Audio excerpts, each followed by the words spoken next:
Kabar baik bapak-bapak, ibu-ibu. A'udzu billahi minasyaitonir rajim. Bismillahirrahmanirrahim. Assalamualaikum warahmatullahi wabarakatuh.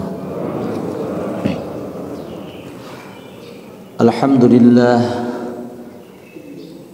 alladzi ja'ala asy-syamsa dhiya'a wal qamara nura faja'ala al-Qur'ana nuran wa dhiya'a. Wassalatu wassalamu ala khairil khalqi sayyidina Muhammadin sallallahu alaihi wasallam wa ala alihi wa ashabihi wa man tabi'ahum ila yaumiddin wa ba'du. Alhamdulillah, hadirin hadirat jamaah Fathul Ummah yang Allah Subhanahu wa taala masih berikan kesempatan dan kekuatan. Semoga ucapan dan rasa syukur kita mendatangkan banyak nikmat dari Allah Subhanahu wa taala. Amin ya rabbal alamin. Karena ekspresi yang paling tinggi menurut para ahli tafsir meningkatkan kualitas ibadah adalah kesyukuran kita. Insyaallah kita di pertemuan kali ini akan meneruskan setelah mengetahui bahwa baginda Rasul Muhammad sallallahu alaihi wasallam itu sempurna lahir batin, luar biasa semenjak dikandung dua bulan dan sampai umur 25 lalu ke 40 kita sudah bahas. Insyaallah kita lanjutkan setelah 40 tahun baginda Rasul Muhammad sallallahu alaihi wasallam diutus atau diangkat menjadi seorang rasul. Nabi Muhammad sallallahu alaihi wasallam di umur 40 tahun di hari Senin tanggal 17 bulan apa? Kalau dihitung selanjutnya bulan Ramadan menerima wahyu. Masya Allah. Makanya Ramadan dalam hitungan Muharram, Safar, Rabiul Awwal, Rabiul Akhir itu bulan keberapa bapak-bapak? Ke-9. Mengandungnya ibu atau ibu-ibu mengandung itu rahim itu sampai berapa? Standarnya 9. Kemudian ada tanggal 17. Nah, makanya para ahli zikir yang meningkatkan kualitas zikirnya dengan menambah sunnah-sunnah, kemudian bukan zikir hanya menyebut ya, makanya ada keterbatasan bahasa Indonesia. Zikir itu menyebut dan mengingat. Ini tangan saya terlihat seperti ini, kemudian saya sembunyikan. Kalau dalam bahasa zikir itu sudah terlihat dan teringat, begitu kan ya? Masya Allah. Nah, 9 itu spesial. Lahirnya seorang anak dari kandungan itu standarnya ya begitu ya. Kemudian Ramadan bulan 9 wahyu kepada baginda Rasul Muhammad sallallahu alaihi wasallam pertama kali. Dalam riwayat Al-Imam Al-Bukhari begitu periwayatannya. Masya Allah. Dalam kesempatan-kesempatan yang lain bapak-bapak dan ibu-ibu sudah tahu Iqra ya, baca itu pertama kali. Nah, itu hadisnya panjang ya, kisahnya panjang.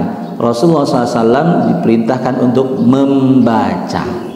Jadi sebelum 17 atau pertama kali turunnya wahyu kepada baginda Rasul Muhammad SAW, beliau sudah terisi lahir batinnya dulu berkualitas. Lalu dengan kerendahan hati dan kerendahan diri, beliau secara alami tahu bahwa ada zat yang menciptakan seluruh alam semesta. Ada pemiliknya ini. Maka saat turun wahyu, beliau sudah sadar itu. Meskipun secara lahir beliau bingung, begitu kan ya? Tapi beliau sudah sadar. Itu berarti dari pemilik seluruh alam semesta ini. Apalagi malaikat Jibril mengatakan anta Rasulullah, engkau adalah utusan Allah, pemilik seluruh alam semesta. Masya Allah. Ini hadirin hadirat dirasakan oleh orang-orang yang bertaubat. Orang-orang yang ingin kembali kepada Allah Subhanahu wa ta'ala. Taubat itu kan kembali artinya ingin kembali kepada Allah Subhanahu wa ta'ala setelah perjalanannya di belakang, kemudian sadar. Itu semua rasanya sama. Tinggal diteruskan atau tidak. Kesempatannya terbuka 100%, tidak ada pengurangan. Hadis riwayat At-Tabrani begitu ya. Allah Subhanahu wa taala membuka satu pintu gerbang taubat dari dulu sampai nanti kiamat. Adapun 7 gerbang surga lagi itu yang lainnya dibuka hanya di bulan Ramadan. Adapun pintu taubah atau gerbang taubat surga Allah Subhanahu wa taala itu dibuka sepanjang masa. Nah, rasanya ada zat yang saya bisa bersandar kepadanya. Saya bisa berharap kepadanya, saya takut kepadanya. Itu semua rasanya sama seperti yang dirasakan oleh baginda Rasul Muhammad sallallahu alaihi wasallam. Makanya jangan sampai kita kegocek lagi sama setan saat sudah merasa saya ternyata butuh zat yang saya bisa bersandar kepadanya, saya bisa curhat kepadanya. Saat saya mengucapkan namanya, kok hati saya tenang. Saat saya melangkah ke tempat atau Baitullah, ke masjid, Masya Allah rasanya kok beda. Setelah itu jangan berhenti. Masya Allah, itu baru mula atau permulaan. Allahu Akbar. Jadi langkahnya seorang yang taubat itu yang rendah hati, rendah diri di hadapan Allah Subhanahu wa taala. Soalnya ada fenomena yang kegocek tadi sama setan.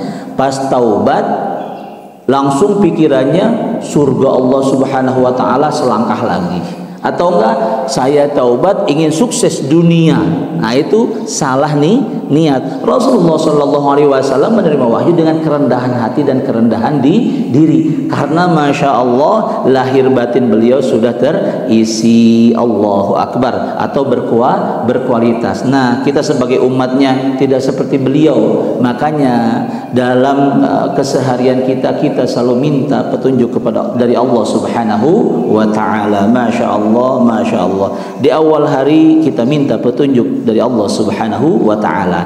Selanjutnya Rasulullah sallallahu alaihi wasallam mengumumkan itu atau menceritakan itu kepada istrinya, begitu kan ya? Siapa? Sayyidah Khadijah. Ya, beliau langsung percaya. Makanya beliau orang pertama yang percaya kepada kerasulan Nabi Muhammad sallallahu alaihi wasallam. Kalau dari anak kecil siapa? Sayyidina Ali. Umur berapa beliau waktu itu?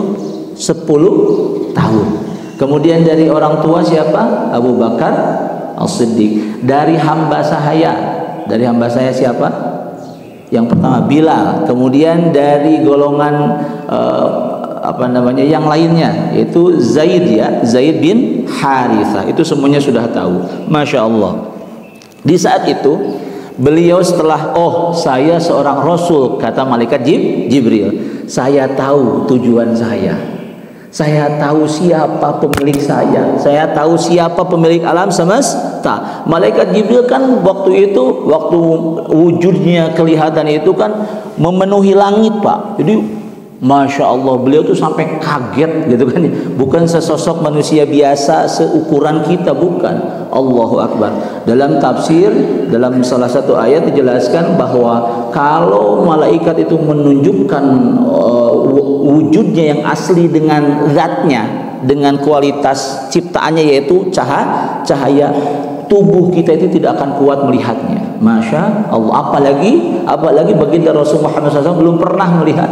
Malaikat Jibril pertama kali, belum ada penjelasan. Beliau kaget kagetnya. Tapi setelah dikatakan engkau adalah utusan Allah Subhanahu wa taala, tahu mau apa? Mau sujud kepada Allah Subhanahu wa taala. Waktu itu kan hari Senin. Makanya baginda Rasul bersama istrinya tercinta Sayyidah Khadijah itu pertama kali sholat di hari itu. Sholatnya ghodatan wa asyiyan, pagi dan petang. Makanya setelah nanti ada penjelasan dari hadis Rasulullah Muhammad SAW dijelaskan muttafaqun alaih ya, ada 2 sholat yang harus dijaga yaitu subuh dan asar. Riwayatnya pertama kali turunnya wahyu Rasulullah SAW dengan Sayyidah Khadijah sholat sujud kepada Allah Subhanahu wa ta'ala. Itu pertama kali. Masya Allah, Masya Allah. Dua solat ini kalau dijaga, insya Allah surga Allah Subhanahu wa ta'ala. Amin ya rabbal alamin. Selanjutnya diajarkan kepada umat ada dua waktu solat yang harus dijaga, dan dua waktu itu waktunya dingin, yaitu bardaini, begitu ya. Dua waktu dingin itu subuh dan asar. Masya Allah. Selanjutnya setelah baginda Rasul Muhammad SAW dengan istrinya tercinta solat sujud kepada Allah Subhanahu wa ta'ala, beliau tahu saya mau mengabdikan diri dan tujuan saya diciptakan adalah menyembah Allah Subhanahu wa ta'ala. Makanya ibadah itu adalah nutrisi. Bapak-bapak tahu kalau nutrisinya bagus, tubuh kita berkualitas, lahir batin. Kualitas sholatnya bagus, tanha anil fahsyai wal munkar. Begitu kan? Masya Allah. Itu setelah Rasulullah mengetahui atau mengabdi kepada Allah Subhanahu wa ta'ala, berarti saya harus sujud kepada pencipta alam semesta ini yang mengutus saya. Setelah itu tidak ada wahyu lagi. Berapa lama? Antara 6 bulan sampai 3 tahun, tapi yang paling tepat 6 bulan. Tidak ada. Dalam surah Al-A'raf, orang Mekah yang punya hasud dalam hatinya waktu itu, setelah Rasulullah SAW terang-terangan begitu ya, itu saat tidak ada ayat atau tidak ada wahyu yang turun, mereka idenya bagaimana? Muhammad bikin aja ayat sendiri, sok tahu ya, sok tahu, atau mengada-ngada. Nah, kualitas jiwa dan raga kalau sudah bagus tidak akan sok tahu dalam hidupnya. Artinya ikut aturan Allah Subhanahu wa ta'ala. Bahkan Nabi Zakaria mencontohkan, setelah diajar secara tidak langsung melihat prakteknya Sayyidah Maryam, beliau sholat. Sayyidah Maryam sholat, sujud kepada Allah Subhanahu wa ta'ala, ruku kepada Allah. Pokoknya memang ruku dan sujud ya, ruku dan sujud kepada Allah Subhanahu wa ta'ala. Nabi Zakaria bertanya, kok begini? Iya, ini kan usaha. Nah, Rasulullah Shallallahu Alaihi Wasallam saat ada kosong waktu itu tidak ada turun lagi wahyu, beliau tidak mana ini wahyu, tidak. Karena apa? Percaya kepada Allah Subhanahu wa ta'ala. Nah, ruh ini atau spirit ini harus dimiliki oleh setiap muslim. Saat kita beristighfar, astagfirullahaladzim, mohon ampunan, percaya Allah mengampuni. Saat kita meminta sesuatu, meminta rezeki, meminta sesuatu, ya Allah saya minta, meskipun 1 tahun belum dikabulkan, percaya Allah mendengarkannya. Begitu kan ya? Jadi selama 1 tahun itu ibadah, doa, meminta hal yang 1 tahun ternyata belum dikabulkan. Kenapa? Karena percaya kepada Allah Subhanahu wa ta'ala. Ini introspeksi untuk kita. Panutan kita seperti itu, masa kita tidak seperti itu? Ya, setidaknya saat kita percaya kepada Allah Subhanahu wa ta'ala, sudah serahkan kepada Allah Subhanahu wa ta'ala. Tidak akan ada Allah tidak adil kepada hambanya, tidak akan. Tidak usah mengeluh begitu ya. Rasulullah SAW saat ada fatrah itu tidak ada wahyu, beliau tetap saja sholat kepada Allah Subhanahu wa ta'ala, sujud dan ruku kepada Allah Subhanahu wa ta'ala. Tidak, saya kan seorang Rasul, kok tidak ada wahyu? Tidak. Beliau tidak mengatakan dan tidak mengeluh seperti itu. Mudah-mudahan kita bisa belajar dari baginda Rasul Muhammad SAW. Setelah tahu tujuan, setelah kita yakin tahu tujuan, udah sujud, ruku kepada Allah Subhanahu wa ta'ala, meminta kepada Allah, berharap kepada Allah Subhanahu wa ta'ala, dan tidak mempertanyakan hasilnya. Dalam riwayat At-Tirmidzi itu Rasulullah SAW menjelaskan bahwa ada pintu surga, pintu gerbang. Salah satunya kita kan sudah ada 8 ya. Tadi sudah disebut pintu gerbang taubat, at-taibin. Ada pintu gerbang zikir, babul zikri, gerbang zikir. Rasulullah menjelaskan kepada seorang sahabat bahwa la haula wala quwata illa billah itu rasanya zikir. Mengucapkan subhanallah, subhanallah maha suci Allah, pikiran kita tidak pas begitu ya, tidak la haula wala quwata illa billah, belum zikir. Mengucapkan alhamdulillah tidak la haula wala quwata illa billah, belum zikir. Karena pokoknya la haula wala quwata illa billah, artinya apa? Tidak ada daya dan upaya kekuatan kecuali dari Allah. Kita bisa duduk mengucapkan alhamdulillah, nikmat duduk. Kalau mengatakan saya kan kuat, itu bukan zikir. Jelas? La haula wala quwata illa billah harus menjadi rasanya tidak ada daya upaya, tidak ada kekuatan kecuali dari Allah Subhanahu wa taala. Apalagi satu pencapaian, alhamdulillah saya sudah mencapai di titik sukses, alhamdulillahnya merasa bangga, belum zikir. Jelas ya. Tapi kalau ini semua dari Allah Subhanahu wa taala, makanya Imam Syafi'i sering dalam segala hal itu diucapkan dan dirasakan begitu ya, tidak cukup di hati saja. Itu untuk menguatkan, alhamdulillah ya Allah, kalau bukan darimu, bukan karena kekuatan yang kau berikan kepada hamba, tidak sampai ke puncak ini. Begitu kan ya? Baru itu disebut zikir. Makanya orang-orang sudah memaknai pujian kepada Allah dengan ruh atau rasa la haula wala quwata illa billah, nanti disiapkan gerbang pintu masuk surga, namanya babul zikri, babul zikri, begitu ya. Masya Allah, masya Allah. Rasulullah Sallallahu Alaihi Wasallam dengan Sayyidah Khadijah sholat, kemudian beliau tidak sok tahu karena percaya kepada Allah Subhanahu wa taala. Kalau sok tahu kan harusnya saya dapat wahyu lagi, begitu kan ya. Masya Allah. Makanya tadi dalam surah Al-A'raf 203 itu orang-orang Mekah yang punya penyakit hatinya waktu itu ngomong ke Rasulullah Muhammad SAW, kalau belum ada ayat ya bikin sendiri aja lah, begitu ya, kan kamu seorang Rasul. Nah ini catatan, jangan-jangan kalau kita banyak mengeluh dan seterusnya, itu jangan-jangan ada penyakit di hati kita. Na'udzubillah. Bagaimana membersihkannya? Bapak-bapak, zikir yang paling tinggi itu ucapannya itu kalimah thayyibah. Apa? La ilaha illallah. Rasakan di sini. Makanya suka ada yang zikir sampai merem-merem begitu ya. La ilaha, bahasa tubuhnya geleng-geleng, begitu kan ya. Tidak ada Tuhan selain Allah, bukan mengada-ngada, itu merasakan la ilaha illallah, dirasa. Kalau sering menzikirkan la ilaha illallah dan dirasakan, ditempatkan di hati, Masya Allah, insya Allah hati kita sedikit-sedikit terus tambah bersih. Amin ya rabbal alamin. Tentunya dengan melihat bagaimana baginda Rasul, kita itu jauh dari beliau.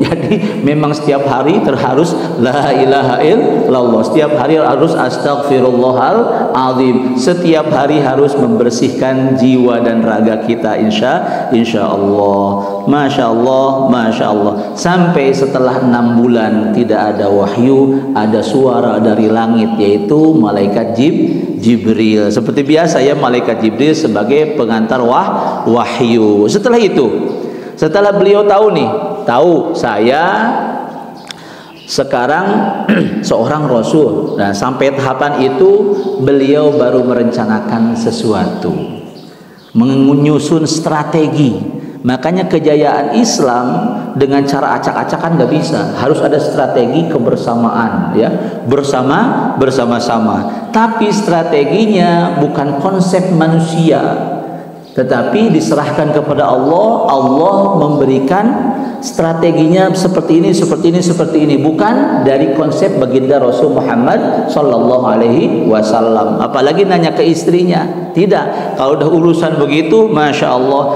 minta dari Allah Subhanahu wa Ta'ala. Makanya dalam madhab Syafi'i, bukan madhab Syafi'i paling benar, madhab 4 itu betul.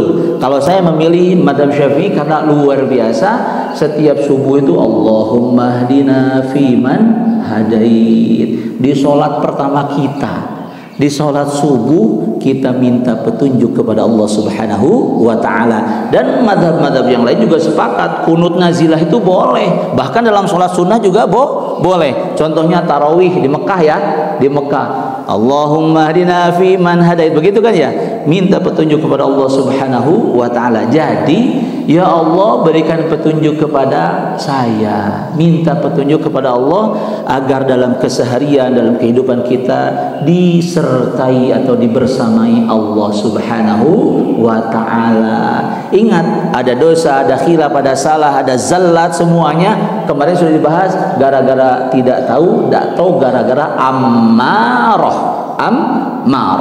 Bahasan itu, wa imma yanzaghannaka minasyaitani nazghun fasta'idz billah. Dalam Al-A'raf itu, kalau setan mulai membisiki, apa baca? Fasta'idz billah, a'udzu billahi minasyaitonir rajim. Nah, innal ladzina taqau, kalau orang-orang, sesungguhnya orang-orang yang bertakwa, saat ada bisikan dari setan, mereka tadzakkaru, mereka eling bahasa Sundanya. Tidak pas dia mau lurus dibisikin setan bengkok ke kiri. Tidak. Kenapa? Karena dia eling. Tadzakkaru, kemudian kembali lagi, tidak jadi belok ke kiri. Begitu ya. Dia tahu, orang-orang bertakwa itu tahu mana atau apa pahala Allah bagaimana dan siksa Allah bagaimana. Akhirnya eling, karena fasta'idz billah, berlindung kepada Allah Subhanahu wa taala, minta perlindungan dari Allah Subhanahu wa taala. Jadi orang yang meminta hidayah atau selalu ingin dibersamai oleh Allah Subhanahu wa taala, misalnya begini Bapak-bapak, satu langkah begitu ya, kalau bersama Allah Subhanahu wa taala langkahnya kan tidak salah, ataupun gara-gara keterbatasan kita, kelemahan kita, saat kita melangkah agak salah nih, tapi Allah melindungi kita, kan begitu ya. Akhirnya satu godaan tidak mempan ke kita, akhirnya satu ajakan yang negatif tidak tembus ke kita. Contohnya Rasulullah SAW mau waktu itu mendengarkan, kemarin sudah dibahas ya, mendengarkan lagu kan, ternyata beliau ketiduran, akhirnya tidak jadi. Siapa yang melindungi? Allah Subhanahu wa taala melindungi beliau. Jadi kalau dalam keseharian kita minta dibersamai oleh Allah Subhanahu wa taala dan kita minta perlindungan dari Allah Subhanahu wa taala, insya Allah langkah-langkah kita pun jelas. Begitu ya. Masya Allah. Itu yang dilakukan oleh baginda Rasul Muhammad sallallahu alaihi wasallam bersama istrinya. Nah, kita sudah bahas kemarin, sunnah itu as-sirah wat tariqah. Jadi mempelajari sirah nabawiyah, kita harus ambil semuanya itu, bukan hanya kisah. Ada filosofi, ada kualitas dalam satu tindakan baginda Rasul Muhammad sallallahu alaihi wasallam yang bisa kita contoh. Jadi strategi pertama, minta kepada Allah Subhanahu wa taala, ya Allah, apa yang harus saya lakukan? Begitu kan ya. Makanya ada orang-orang soleh yang mau melakukan sesuatu bukan memilih saja, Pak. Kalau 4 pilihan pengen satu dipilih, istikharah jelas ya. Orang soleh itu mau melangkah saja sholat dulu. Salat dulu, Masya Allah. Salat sunnah rakatain tanpa ada yang lainnya. Maksudnya salat sunat duha, tahajud itu kan ada niat yang lainnya. Ini salat sunnah saja.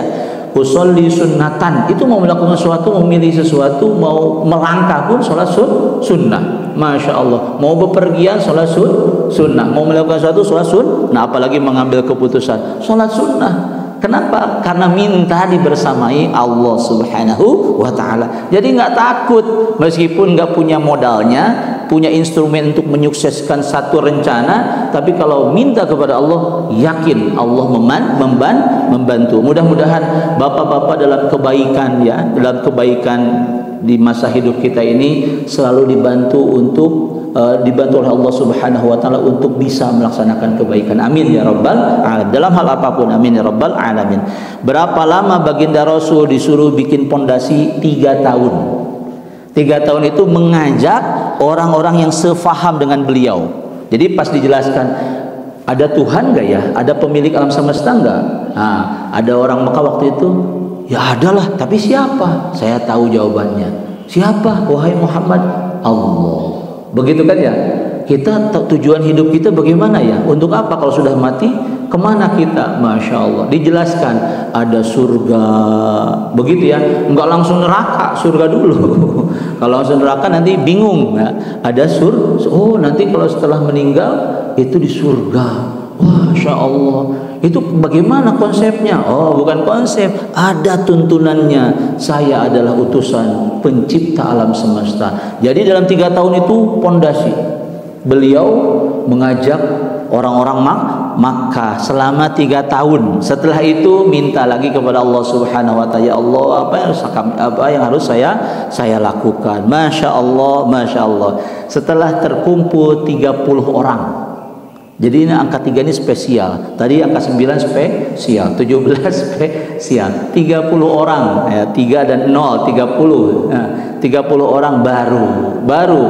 Fasda' bima tu'mar wa a'rid 'anil musyrikin. Sok, sekarang mah kita sudah punya sedikit kekuatan, ayo terang-terangan mengajak, tidak sembunyi-sembunyi seperti sebelumnya. Nah, sudah mulai ada temannya diajak. Nah, ini hadirin hadirat harus kita ambil pelajaran. Kita sebagai umat Islam yang kalau ingin maju itu harus kuat. Ajak tetangga. Oh, tetangga dulu atau keluarga dulu? Yang pertama keluarga. Jadi kalau biasanya sendiri ajak ke masjid, sampai cucu juga ajak. Ini kan begitu spiritnya ya dalam perjuangan baginda Rasul Muhammad sallallahu alaihi wasallam. Oh, ternyata belum bisa. Bagaimana? Qu anfusakum wa ahlikum nar. Dalam surat At-Tahrim ada jelas ya. Selamatkan diri kalian dan keluarga kalian dari api neraka. Kalau belum bisa ke masjid, anak atau saudara atau keluarga yang diajak, doakan. Masya Allah. Ada doanya yang bagus.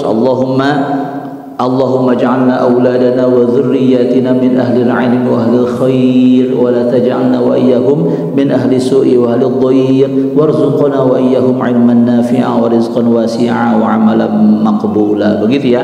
Itu doakan keluarga kita sebagaimana Rasulullah sallallahu alaihi wasallam diperintahkan setelah mengajak yang lainnya, ajak keluarga.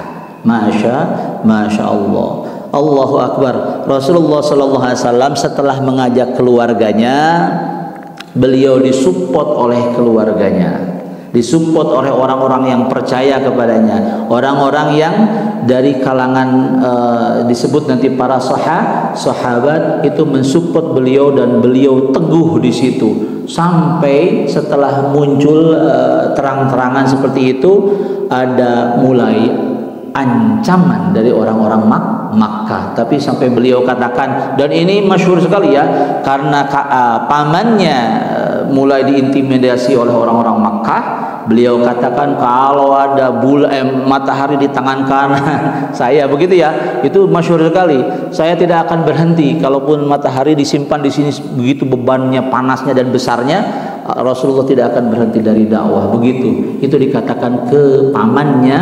sendiri dan ditujukan kepada orang-orang Mekah. Begitu, Masya Allah. Kalau orang-orang Jawa sana, bondo bahu pikir lek perlu sanyawane pisan, begitu ya. Ada istilah seperti itu.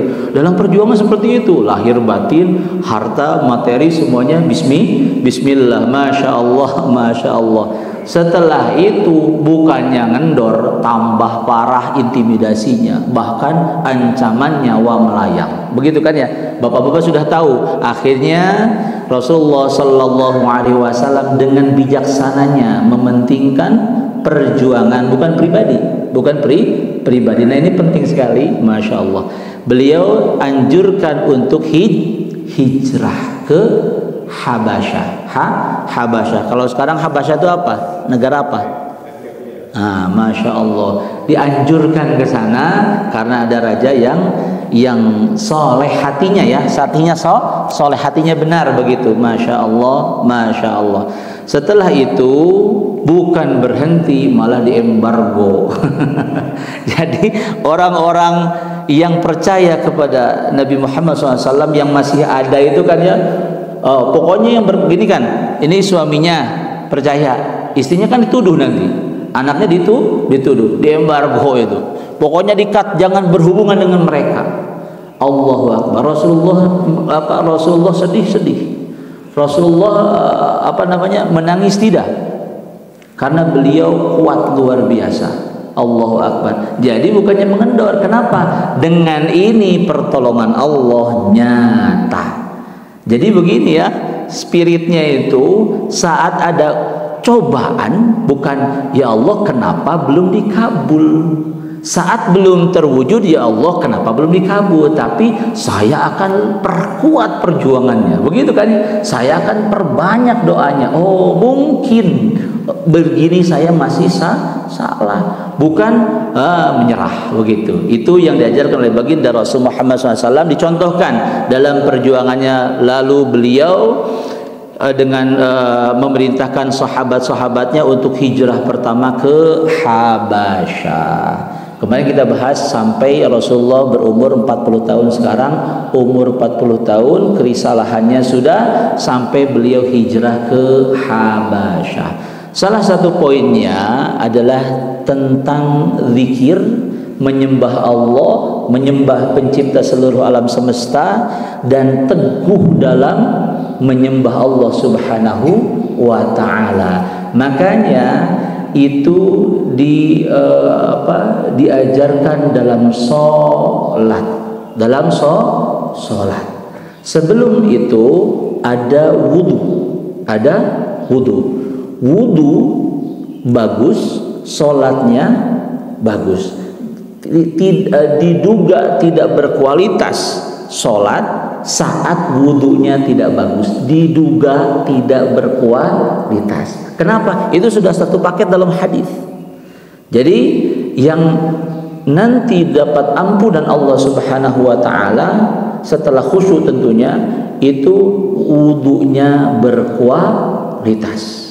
Masya Allah, Masya Allah. Siapa saja yang wudunya berkualitas, kemudian ruku sujud kepada Allah dan khusyuk melaksanakan fardhu, maka ampunan Allah Subhanahu wa ta'ala sudah menunggu. Diampuni dari dosa-dosa. Dan Masya Allah, dalam riwayat Muslim tidak ada tempat, dalam riwayat Muslim ya, dalam riwayat Bukhari tadi sampai diampuni dosanya, dalam riwayat Muslim itu tidak ada tempat untuknya kecuali surga Allah Subhanahu wa ta'ala. Insya Allah kalau akidahnya berkualitas, ya ikut aturan Allah yang diajarkan kepada baginda Rasul terlalu kepada kita, insya Allah satu ibadah itu berkualitas. Apalagi ditambah dengan akhlak bagaimana beribadah, bagaimana adabnya dalam beribadah kepada Allah Subhanahu wa ta'ala. Masya Allah, Masya Allah. Bagaimana wudu itu? Apakah langsung ambil air? Ada sunnah-sunnahnya. Dalam riwayat-riwayat yang sahihah dijelaskan begitu ya. Pertama, sunnah wudu salah satunya adalah mengucapkan Bismillahirrahmanirrahim. Lalu bagaimana kalau saya di tempatnya tidak bisa mengucapkan Bismillah? Dalam hati bisa, dalam hati bisa. Ini untuk mencapai kualitas wudu ya, kualitas wudu yang bagus begitu. Yang kedua, mencuci kedua tangan ini 3 kali. Satu, dampal tangan itu apa? Kafain itu telapak tangan ya, Masya Allah. Dicuci 3 kali. Dicuci tiga kali. Selanjutnya memulai dengan madmadah. Madmadah itu kumur. Kemudian istinsyak yang kemarin ke hidung. Dibersihkan. Ini wudu ya. Kemudian disebarkan oleh tangan yang kiri. Begitu ya. Disebarkan oleh tangan yang kiri. Jadi jangan pakai tangan kanan. Yang kiri begini, begitu. Masya Allah. Selanjutnya takhlilul asabi'. Ini bukan begini wudunya ya. Ini pas nangkepnya saja. Ini harus begini apa? Takhlil itu sampai sela-selanya. Sela-selanya itu dalam berwudu. Kemudian di pas kaki sampai sela-sela asabi'. Sela-sela jari kaki, sela-selanya dibersihkan begini. Itu sunnahnya. Riwayatnya ada ya, ada riwayatnya. Kemudian tayamun, yang kanan dulu. Yang kanan dulu, tidak yang kiri. Yang kanan dulu. Kemudian selanjutnya setiap wudunya, setiap fardu wudunya itu diinikan 3 kali atau anggota wudunya 3 kali 3 kali. 1 kali sah nggak sah, 2 kali sah nggak sah, 3 kali sah. Begitu ya. Seperti dalam sholat Rasulullah SAW mengajarkan baca sujud, misalkan bacaan dalam sujud Subhana rabbiyal a'la wa bihamdi, itu yang paling pendeknya Subhana rabbiyal a'la. Nah, yang agak panjangnya agak pendeknya Subhana rabbiyal a'la wa bihamdi. Yang panjangnya ada lagi. Nah, gitu ya. Itu dibacanya 3 kali. Jadi 3 kali 3 kali. Begitupun dalam wudu. 3 kali 3 kali, bukan 1 kali. Lebih afdolnya 3 kali, bukan wajib.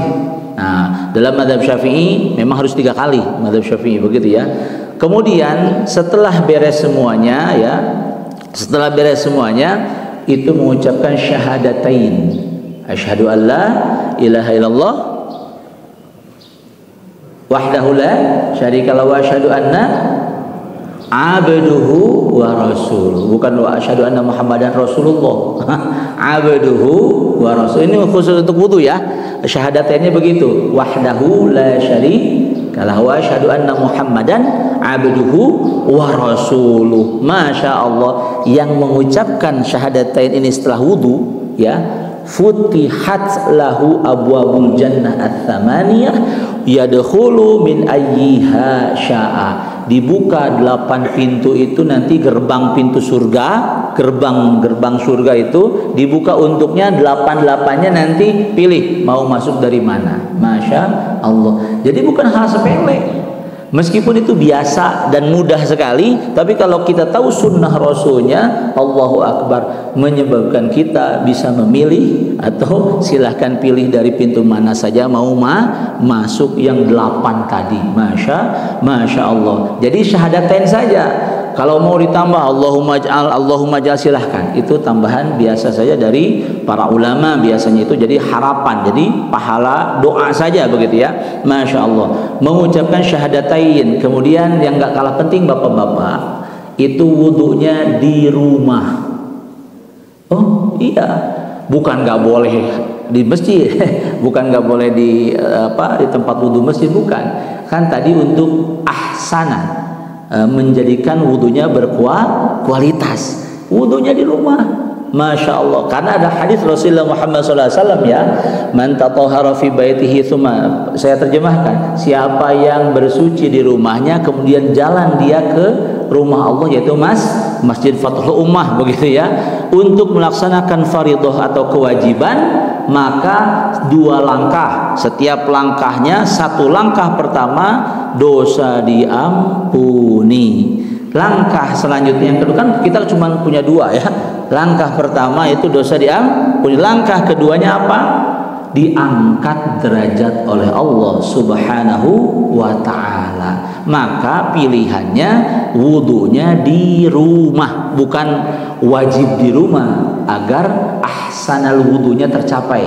Jadi wudu terbaik. Dan yang terakhir bapak-bapak, sebelum ini ya, sebelum beres ini, pas wudu itu lupa saya, pas wudu itu di apa, dalkun itu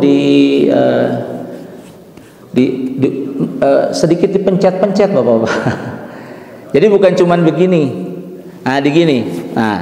sampai ada tekanan-tekanan. Dalkun itu namanya, ad-dalku namanya. Itu untuk kesempurnaan, bukan cuman ngalir begini begitu misalkan, tidak, tapi begitu. Bukan begini mencetan, bukan ya, tapi begini sampai ada tekanan-tekanan. Yang utamanya wajah. Jadi wajah itu bukan banjur sudah, tapi begini, begitu ya. Kemudian tangan dan kaki itu yang pokoknya. Kalau rambut mah kan ada yang cuma sedikit saja, ada yang ke belakang juga nggak apa-apa ya, tidak usah dipijit-pijit begini, begitu ya. Kaki juga penting itu untuk meningkatkan kualitas wudhu kita. Kalau itu sudah bagus, ada keberkahan Allah. Jadi sudah, dia siap. Oh, berarti Pak, itu salah satu yang menyebabkan khusyuk. Iya, suka sering ya, saya tuh pas sholat itu kurang khusyuk, mungkin wudhunya kurang berkualitas. Ini betul. Seperti bapak-bapak baca Quran, Bismillahirrahmanirrahim, misalnya baca Quran, Apa ingat film apa? Film apa ya? Sinetron ibu-ibu. Enggak kan? Bismillahirrahmanirrahim. Lihat pandangannya ke sini kan? Ke mushaf misalnya. Apakah melebar-lebar? Tidak.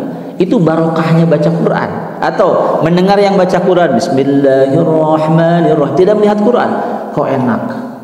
Itu berkah. Nah, ini juga kalau berkualitas wudunya, berkahnya kita mudah untuk khusyuk.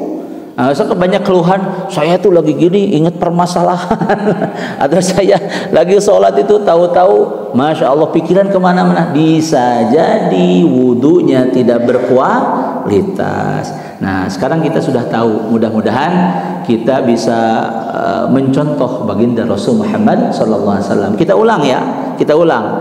Sunnah itu kalau disandarkan kepada Allah, hukum-hukum Allah, hikmah-hikmah dari Allah. Hikmah itu termasuk ilmu. Ilmu, cerita-cerita, kan kemarin sudah jelaskan, yuridullah ay liyubayyina lakum sunanal ladzina min qablikum, gitu. Sunnah-sunnah umat-umat terdahulu diceritakan dalam Al-Qur'an ya, itu agar kita mengambil pelajaran. Jadi sunnah-sunnah kalau disandarkan kepada Allah, hukum-hukum, hikmah-hikmah, perintah Allah dan larangan Allah. Berarti sunnah Rasul bukan hanya qala Rasulullah sallallahu alaihi wasallam. Kita harus paham kenapa Rasulullah wudu kok ditekan-tekan begini. Ternyata ada nilai-nilai yang diberikan oleh Allah Subhanahu wa taala karena mengikuti baginda Rasul Muhammad SAW. Lahir batin. Bahasan umat Islam itu bukan lahir saja, pasti harus dengan batin. Sedekah lahir nih, uangnya keluar, materi keluar, ada batinnya kan. Mengusap anak yatim, Masya Allah, ini usapannya, tapi batinnya ada kan. Itu bahasan umat Islam atau Muslim, tidak hanya lahir saja. Insya Allah amal-amal ibadah kita di bulan Ramadan ini berefek positif, amin ya rabbal alamin. Dan setelah tadi tahu apa sunnah-sunnah dalam berwudu, mudah-mudahan kualitas wudu kita meningkat dan sholat kita pun meningkat kualitasnya, amin ya rabbal alamin. Jadi penggugur dosa antara waktu-waktu sholat. Subuhnya sholat jam 9 ibu-ibu ngerumpi, jam 12 Allah ampuni rumpiannya tidak dihitung. Memang begitu, antara sholat itu kafaroh Pak, bahasanya tulad dahri. Tulad dahri itu sepanjang masa, berarti sepanjang manusia hidup. Zuhur sholat, jam 2 melakukan satu kesalahan, jam 3 asar, insya Allah Allah maafkan, amin ya rabbal alamin. Meningkatkan kualitas wudu, meningkatkan kualitas sholat, insya Allah. Itu fase kedua. Bagaimana sunnah atau asirah an-nabawiyah sampai Rasulullah hijrah ke Habasyah. Yang paling banyak nanti setelah dari Habasyah itu ya di Mekah, lalu di Madinah, dan setelah merebut kembali Mekah, insya Allah. Kemarin ada request beberapa menit untuk sesi pertanyaan. Nah, sedikit ngebut tadi ya. Silahkan, barangkali ada pertanyaan, mangga. Oh, langsung ada. Ya, silakan. Kita agar dapat ilmunya Pak, kita mah yang penting kualitas, ingat bisa dipraktekkan insya Allah. Silakan Ibu. Assalamualaikum warahmatullahi wabarakatuh. Waalaikumsalam warahmatullahi wabarakatuh. Mendengar paparan dari Pak Ustadz, demikian sempurnanya junjungan kita Nabi Muhammad Sallallahu Alaihi Wasallam. Yang ingin ditanyakan, maaf, beliau kan wafat hari Senin kalau nggak salah. Ya. Tetapi kenapa di masyarakat suka banyak yang menginginkan wafatnya hari Jumat? Nah, itu dari mana itu asalnya? Ya. Terus yang kedua, Indonesia itu umat Islam yang terbanyak. Tetapi kalau mendengar paparan Ustaz tadi, mungkin banyak juga yang tidak sesuai dengan apa yang diajarkan oleh Rasulullah Sallallahu Alaihi Wasallam. Nah, ibaratnya seperti buih di lautan, itu mungkin kebanyakan umat Islam. Nah, yang ingin ditanyakan, apakah ini metode dakwah yang kurang pas atau memang karakter orang Indonesianya. Itu aja yang saya tanyakan, dan alhamdulillah kalau di RW 01 komplit Pak Ustadz. Di sini pun ada yayasan yatim piatu, mudah-mudahan semuanya juga peduli terhadap yayasan. Amin, amin. Masjid. Demikian, terima kasih wabillahi taufiq. Assalamualaikum warahmatullahi wabarakatuh. Dijawab dulu atau nyambung? Jawab dulu aja ya. Nah, kalau mengenai meninggalnya baginda Rasul, itu ada yang mengatakan hari Jumat, saya juga nggak tahu itu asalnya dari mana. Yang jelas Senin ya, nah, Senin begitu ya. Senin lahir dan wafat Senin, begitu ya. Itu kurang tahu juga Ibu, gitu ya. Masya Allah, seperti kemarin dibahas bapak-bapak. Saya lahir di pesantren, kemudian di Arab begitu, dan akhirnya meneliti apa sih fenomena-fenomena, kemudian bagaimana permasalahan-permasalahan. Memang masih banyak PR, tapi setidaknya harus jujur yang meneliti itu, mana yang pas, mana yang tidak kepentingan pribadi. Masya Allah. Makanya salah satu sarannya itu Ustadz jangan berkelompok.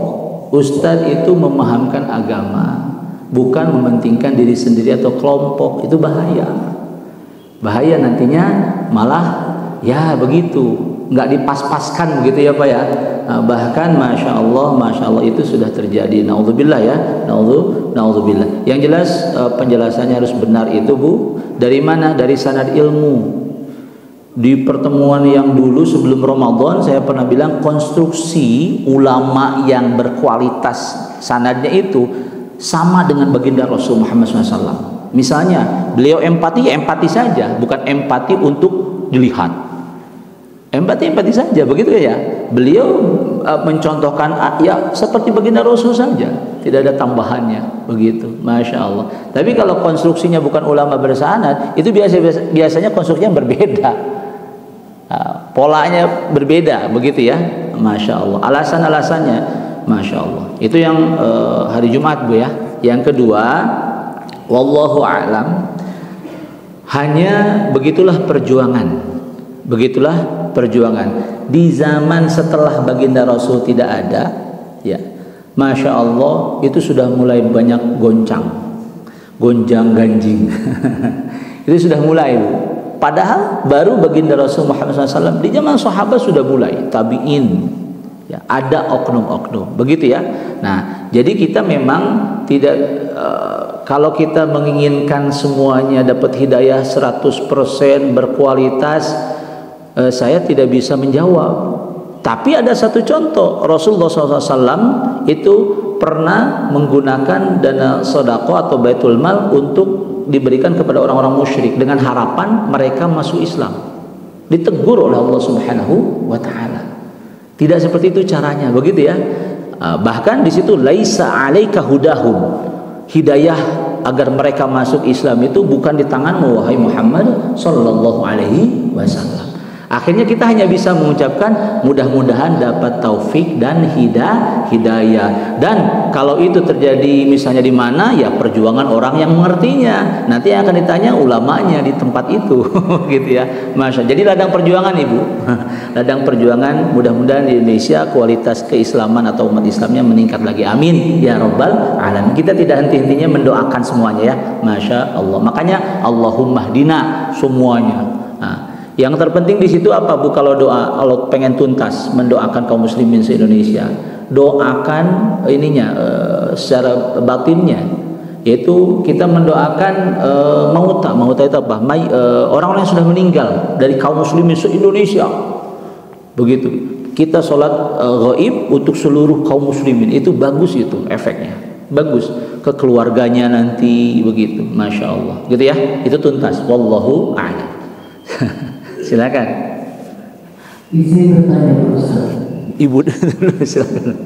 Assalamualaikum warahmatullahi wabarakatuh. Waalaikumsalam warahmatullahi wabarakatuh. Tadi Pak Ustaz sampaikan kalau kita sholat masjid kita melangkah dari rumah ke masjid, itu langkah kita itu akan dihitung dengan bermacam kebaikan buat kita. Sekarang yang saya tanyakan, bagaimana kalau kami ke masjid menggunakan kendaraan motor atau mobil? Hitungannya gimana seperti itu, Ustaz? Assalamualaikum warahmatullahi wabarakatuh. Kalau pakai mobil, ring bannya dinilai 18 inch atau 16 inch. Semuanya tidak mungkin ada kesalahan. Allah itu sempurna, gitu ya. Allah maha sempurna, masya Allah. Jadi mau pakai mobil, motor, mau dipakai beca, semuanya sama. Masih dihitung 2 langkah. Kalau 2 langkah begitu ya. 2 langkah di sini kan maknanya 1 langkah diampuni kesalahan, 1 langkah diangkat derajat. Gitu aja udah. Nah, bagaimana makin jauh makin bagus, Bu. Lebih banyak kan. Masya Allah. Kalau ada nggak perbedaannya, tidak dibeda-bedakan. Kita nggak usah sampai sedetail itulah. Itu ini terlalu detail gitu ya. Kalau pakai mobilnya kan kalau melangkah lebih capek, itu lebih banyak pahalanya, nggak usah. Pokoknya 2 langkah aja. 1 diampuni dosa atau kesalahan kecil ya, kesalahan, kemudian diangkat derajat, gitu aja udah. Wallahu a'lam. Dari Bapak dulu. Silakan Pak Haji.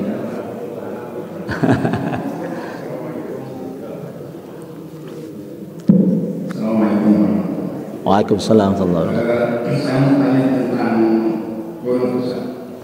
Dalam mazhab kami, kunut saya diharuskan atau sunat muakkad.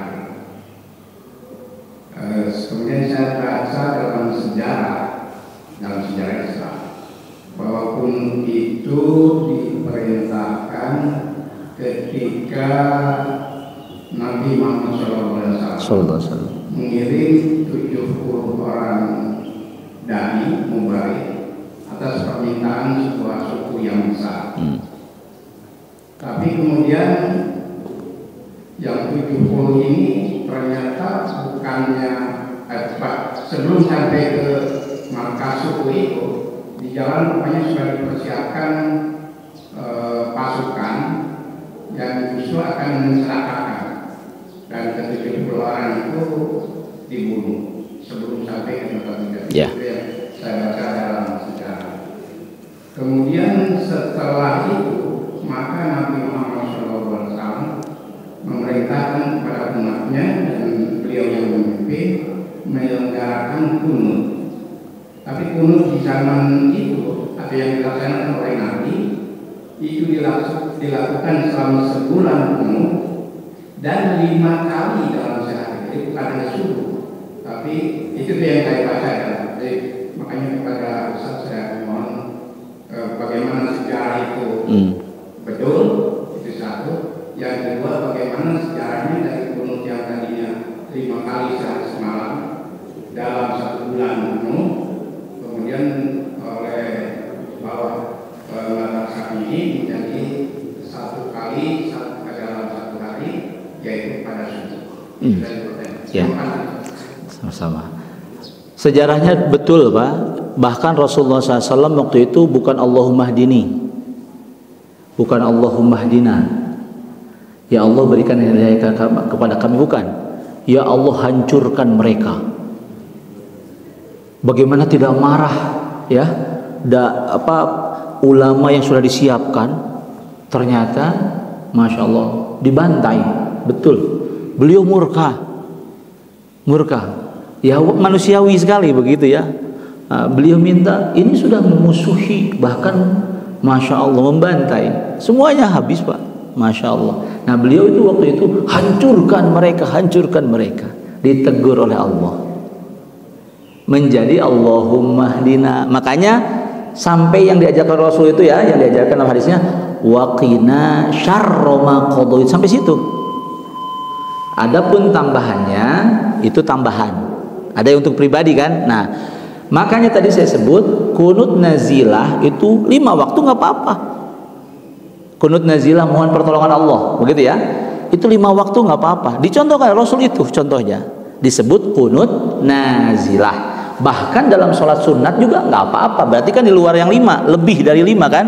5 waktu sholat fardu dan sunat boleh. Sholat sunat kunut nazilah boleh. Contohnya di tarawih di Makkah juga sampai sekarang masih menjadi kebiasaan untuk kunut, begitu ya. Masya Allah. Intinya minta pertolongan kepada Allah. Nah, dalam mazhab Syafi'i bukan 5 ini tidak seperti Rasul. Imam Syafi'i itu berijtihad. Kalau bahasan ijtihad itu agak panjang, tapi seperti ijtihadnya hisab dengan ru'yah sama, Pak. Ru'yah dengan hisab, saya pakai hisab saja 1 tahun bisa sudah canggih, itu sama, diakui betul. Maksud saya begitu ya. Itu ijtihad ulama. Imam Syafi'i memulai hari subuh dengan alasan subuh itu penting sekali. Bahkan pahalanya paling banyak itu sholat subuh. Bukan menafikan yang lain ya, bukan mengecilkan sholat fardu yang lain, tapi subuh itu luar biasa. Makanya Imam Syafi'i ijtihad beliau sudah kunut nazilah saja setiap subuh, begitu. Nah, untuk yang tidak kunut, tidak atau lupa kunut, tidak sujud sahwi juga tidak apa-apa. Mazhab Syafi'i begitu. Ada yang sujud sahwi ya bagus. Begitu ya. Masya Allah, itu mazhabnya Imam Syafi'i. Tidak tidak melebihi ya kunut nazilah sendiri, itu sendiri, begitu. Wallahu a'lam, begitu. Wallahu a'lam. Cukup ya? Cukup. Alhamdulillah. Oh, satu lagi. Silakan. Saya tertarik dengan paparan Ustaz di masalah untuk kusuk, soalnya kusuk dengan butuh yang awalnya dengan pemijatan. Ya. Untuk mencapai tadakkar nilai tadakkar. Ya. Itu saya bertanya bagaimana kiat-kiat yang untuk menjadi nilai, karena banyak permasalahan yang kita pikirkan dalam dunia ini untuk sholat yang kusuk susah. Ya. Apa kiat-kiatnya? Iya. Terima kasih. Assalamualaikum warahmatullahi wabarakatuh. Waalaikumsalam warahmatullahi wabarakatuh. Lahir batin. Lahirnya tadi sudah ya, wudu ya. Itu lahirnya kan? Wujud lahirnya, wudunya berkualitas. Ada doa di situ. Kemudian batinnya sebelum sholat doa dulu. Itu yang dilakukan oleh para sahabat juga. Seperti falak bin nas, Rabbi a'udzubika min hamazati syayatin wa a'udzubika rabbi yahdurun. Kemudian kesadaran tentang ibadah. Ibadah itu mengagungkan Allah, kita merendah, kita mah tidak ada apa-apanya. Itu aja intinya. Ibadah itu, nama ibadah itu. Kita mengagungkan Allah. Mau misalkan makan bismillah, mengagungkan Allah enggak? Mengagungkan Allah Subhanahu wa taala. Nah, kalau menyadari bahwa dalam semua ibadah itu kita rendah, Allah maha, begitu ya, itu insya Allah khusyuknya mengalir, Pak. Jadi tidak usah mengatur dengan strategi agar nggak mikir ini saya harus baca ini, tidak usah. Serahkan kepada Allah. Ada kekhusyuan yang Allah tanamkan kepada kita. Lalu kalau dihitung pelatihan, saya harus melatih, iya, latih konsentrasi, begitu. Itu tipsnya.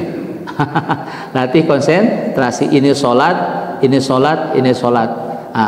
Suka ada yang ini ya, dalam sujud minta 100 hal, dalam sujud minta 20 permintaan, karena paling dekat ya pas sujud, begitu ya hadisnya ya, di sujud terakhirnya lama.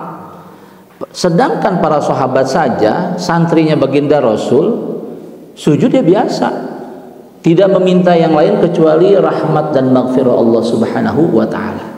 Kenapa? Kuncinya, kalau kita sudah mendapat ampunan Allah Subhanahu wa ta'ala, tidak disebutkan oleh lisan, oleh hati kita, terpikir saja 70 hal, 100 hal, 1000 hal pun Allah pertimbangkan.